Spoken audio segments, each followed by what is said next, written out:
আজি আই অনুরার দেখাইম দুপাশ পিঠা বানাইতে কি লাগে আর ইন খেন করিয়ারে বানা চলন আর ভিডিও চাই আই প্রথমত এই মজার দুপাশ পিঠা বানাইতে হাত লাগিব দে বিনি চাউলের গুড়ি নারিকেল চিনি পিঠা কিন বানাইতে প্রথমে আই 1 কেজি মতো বিনি চাউলের গুড়ি লই এগুনরে একখানা পানি দিয়ে নে জুরা করিয়ে নে চাউলের গুড়ি গুণ মারি লইম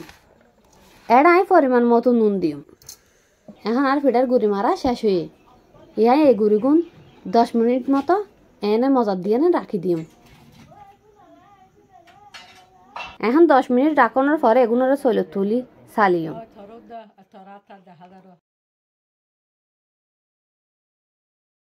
গুড়ি বেগুন এলা করি না চালা শেষ হইলে এখন আই পিঠা বানাই পেলাই চুলা জ্বালি দিম পিঠা বানাই পেলাই এখন হরিয়া চুলার মাঝে তুলি দিয়ে নে গরম করজুম এখন হরিয়া গরম হয়ে আই পিঠা বানাই শুরু করজুম হরিয়ার মাঝে চলের গুড়ি এগুন সুন্দর করে গোল করে সিটি এনে দিম আর এখন দাগ না জাফাই দিম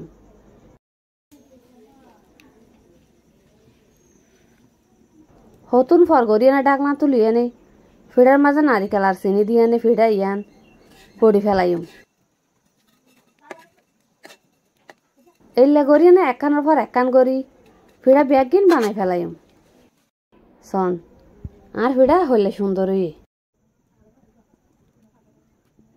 ওনারা যদি দুপাশ পিঠা খাইতে মনে হয় ওনারা এই ভিডিও তো চাই এনে দুপাশ পিঠা বানাইবে শিখিলে পারিবান।